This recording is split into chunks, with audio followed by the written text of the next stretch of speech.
Okay, guys.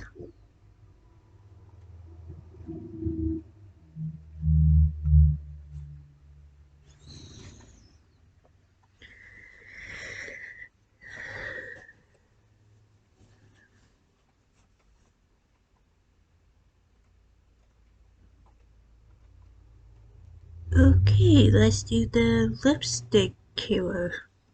December 10th, 1945, police enter an apartment at 3941 North Pine Grove Avenue in Chicago. They discover the body of a woman lying over a bathtub, a bread knife stuck in her neck. And in the living room, there's a message on the wall scribbled in lipstick. For heaven's sake, catch me before I kill more. I cannot control myself.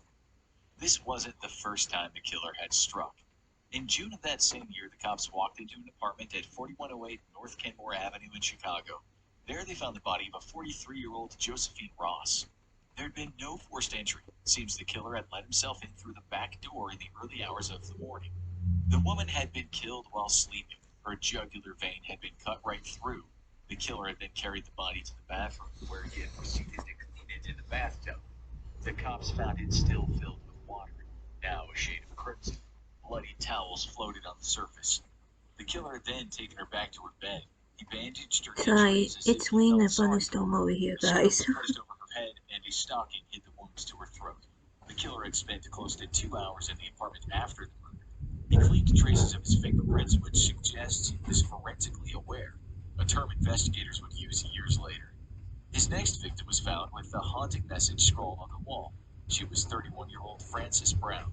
When she was discovered half hanging onto the bathtub, cops again found the blood-stained towels nearby. To hide her wounds, the killer at this time put pajamas over her head. Only when they lifted them up did they see the bread knife firmly planted in her neck. The victim had also been shot, once in the arm and once in the side of the head. The killer had taken his time with the cleanup job, carefully wiping the body down with soap and water. He'd also used tape to cover her wounds. Perhaps in his twisted mind he thought he was fixing her. Or perhaps different personalities inhabited this crazed man's brain. A savage, heartless killer who, after the fact, turned into a repentant criminal. What astounded police is just how this killer had gotten into her apartment.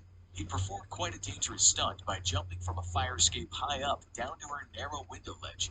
He could quite easily have fallen to his death. Cops knew now they were looking for someone who was not your everyday criminal. And that message, it sent shivers down the investigators' spines. Did this maniac really want to be stopped? Could he not suppress the urge to kill? He'd been meticulous in cleaning the apartment, but he'd left a clue. On the door jamb that he touched with his bloodied hand, he left a fingerprint. On January 6, 1946, a girl named Suzanne Gagnon was abducted from an apartment at 5943 North Kenmore Avenue. The police discovered that the perpetrator had used a ladder to get to her bedroom window.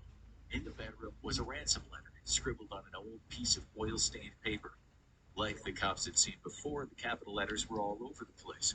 What would also become a matter of importance was the fact that there were spelling mistakes. The note said, "Get $20,000 ready and wait for word.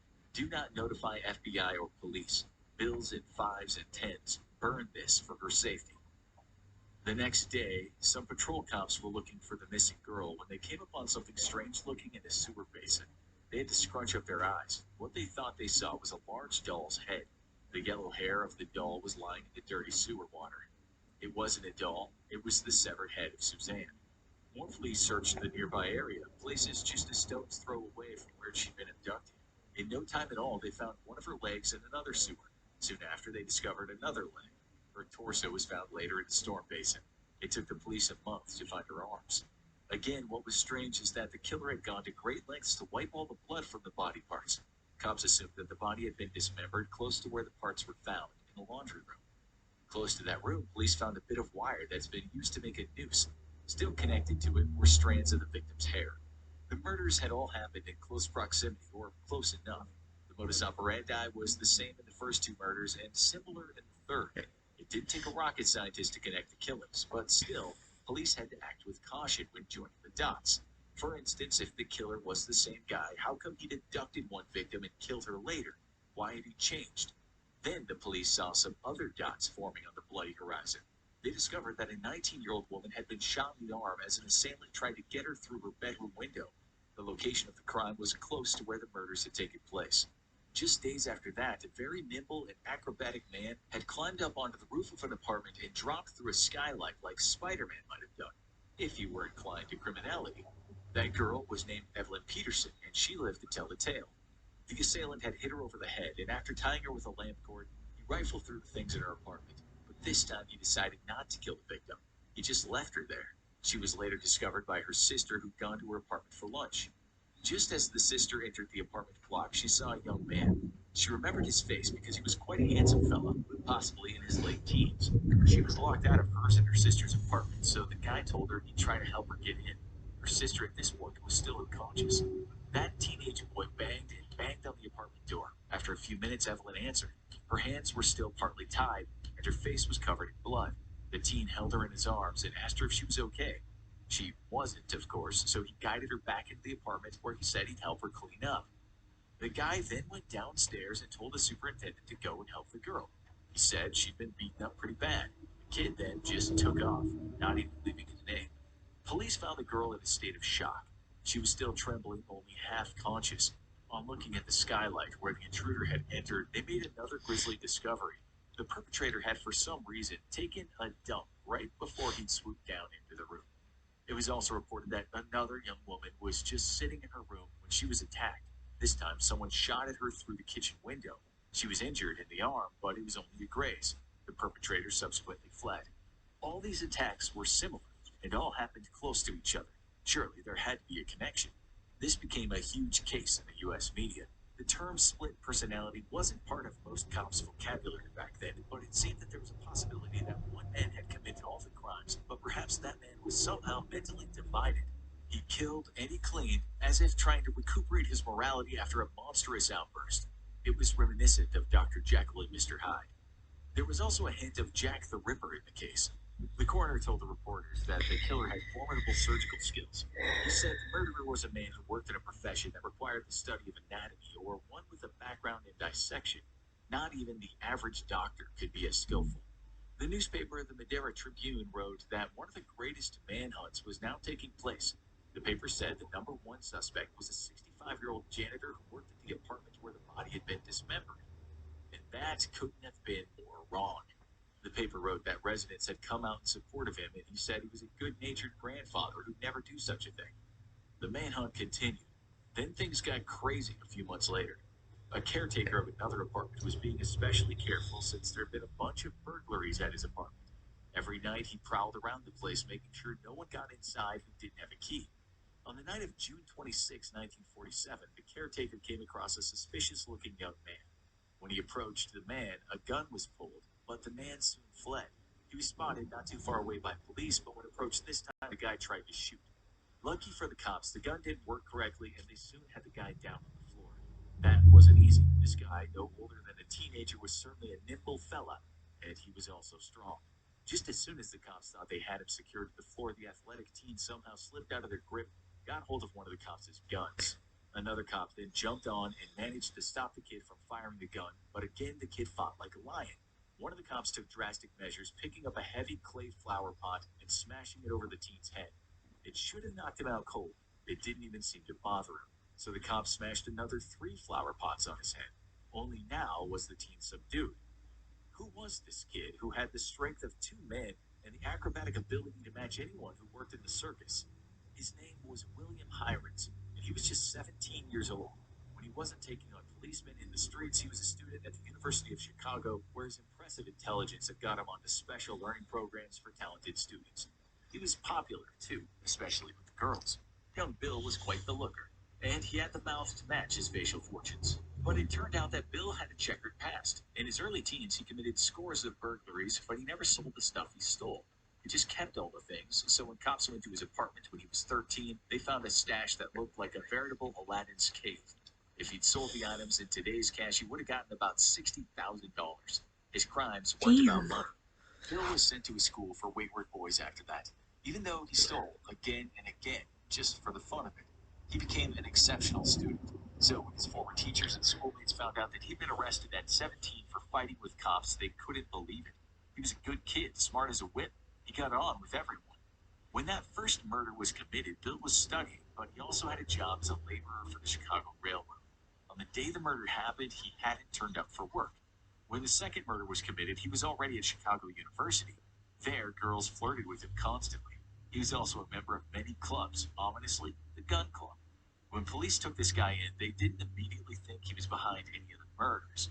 What they had in their interrogation room was just a good-looking kid who had no doubt done a bit of wrestling in his time. But then they searched his dorm room. Now he had a lot of explaining to do. They found jewelry, guns, watches, and other items worth a considerable amount of money. They even found photos of well-known Nazi leaders. On top of that, they discovered war bonds that were worth over $20,000 in today's cash. Police were given another shock when Bill told them he'd take them to a locker he kept at the Howard Street L station. There, they found more war bonds worth over $100,000 in today's money, and this was a kid that on the outside looked poor. Then he told them about more of his stashes, and in the end, police found items and bonds worth over $1.1 million in today's money. He hadn't spent any of it. As serial killer historian Peter Vronsky points out in his book, American Serial Killers, the burglaries were purely pathological. Notably, one of the stolen items found was the book Psychopathia Sexualis, a treatise on sexual deviance. But murder, dismemberment, that was a whole different ballgame. Still, fingerprints found at the murder scenes matched those of Bill. The crimes had also taken place close to where he lived. Then witnesses came forward and gave positive IDs. Vronsky writes in his book. But Hirons wasn't talking. He just lay strapped in his bed, staring blankly into space. Frustrated, Chicago police allegedly roughed up the teen, slamming his bandaged head into a wall in the hope that would help his memory. It didn't. Now things get even stranger, if you thought they weren't already strange enough. Police tortured him. They gave him truth serum. Quite unbelievably, they gave him a spinal tap without an anesthetic. This was Middle Ages stuff, and Bill didn't have a lawyer present during any of the interrogations. The police were desperate to get their man due to the public outcry, but as we now know, this pressure can lead cops to do things that usually only criminals are capable of. Nonetheless, it was shown that Bill misspelled words the same as some of the words had been misspelled in that ransom letter. He had the loot from many burglaries close to the murders. Those Nazi photos had been stolen down the street from where the girl had been abducted. He also fit the witness's description of the killer. It all seemed to point to his guilt. At one point, he made a deal with the prosecutor to plead guilty if the death penalty wasn't imposed. Then later, Bill changed his mind. He confessed and changed his mind on a number of occasions. Meanwhile, his mother said, "He's still our son, and we'll stand by him." He still got life in prison, but he always said he was innocent and had been subjected to police torture. Once, when asked how much pain the murdered girl felt, he replied, "I can't tell you if she suffered. I didn't kill her. Tell Mr. Degnan to please look after his other daughter, because whoever killed Suzanne is still out there." Was he telling the truth? Well, over the years, he had a huge number of supporters that all called for his release. They said he was a victim of a police conspiracy. They said Bill was nothing more than a burglar fitted up for a crime when police found themselves cornered by immense public pressure. Human rights advocates later said his guilt or innocence is not the only major factor in the case. A miscarriage of justice took place when the police tortured the teenager. A petition said there had been prosecutorial misconduct, prejudice during the trial, junk science used, a terrible defense counsel, and more. He might have killed those people, but in a world that espouses an ethical justice system, he would have never gone to prison. Even in the 2000s, when Bill was an elderly man behind prison walls, people still fought for his release. Vronsky, who's investigated the case as much as anyone, says one thing pointing to his guilt is the fact that he knew things only the murderer could have known, such as the use of a certain hunting knife to chop up the girl. Vronsky writes that Bill was almost definitely a psychopath, which perhaps was the result of a severe head injury when he was a kid. This seemed to change his behavior. After he was first imprisoned, doctors noted that this kid was inarguably abnormal. They said he had very unusual tolerance for pain. Doctors shoved pins into his feet and under his nails, and he felt nothing at all. He didn't even flinch. This might explain his high-wire jumps and his uncanny ability to fight through flower pot bashings. He may have also lost the ability to sympathize, to feel pain mentally. And that's why he cleaned down the bodies. It might be why he didn't always kill his victims, and why he wrote that message on the wall. Notably, he told doctors his favorite movie was Dr. Jekyll and Mr. Hyde. In some of his confessions, he admitted to having blackouts and then coming around throwing body parts into the sewer. He said that happened after he dismembered the girl. That's why he threw a ransom note through the window after. He felt bad. He wanted the parents to think their daughter was still alive, to give them hope. He also said once he had an accomplice, a man named George Berman. but police could find no such man. It's likely he didn't exist. George was Bill's father's name. Mervyn could have stood for murder man. Maybe George was Mr. Hyde and Bill was Dr. Jekyll. Fronsky wrote that since the age of 9, Bill was a spinning wheel of paraphilic transgressive actions. In layman's terms, that means he did things society deems as wrong, and there was usually a sexual element to his deeds. If he didn't commit those murders, he was certainly a man on the edge and very likely a complete psychopath. Vronsky thinks he probably did commit those murders. Still, terrible police work and a cruel and corrupt justice system didn't do the job it's paid by the public to do. For that reason, we just can't be sure of his guilt. There's also pretty strong evidence that another man could have committed the murders. He was Richard Russell Thomas. He died in prison in 1974, and strangely, all records of his interrogation about the Chicago murders died with him. On February 26, 2012, William Hirons died in prison from complications of his diabetes. He was 83, and one of the longest-serving prisoners in U.S. history. Now you need to watch why this generation will have more serial... Okay, guys. Wait a minute. Okay, guys, I'll see you in my fourth video, so I see you then.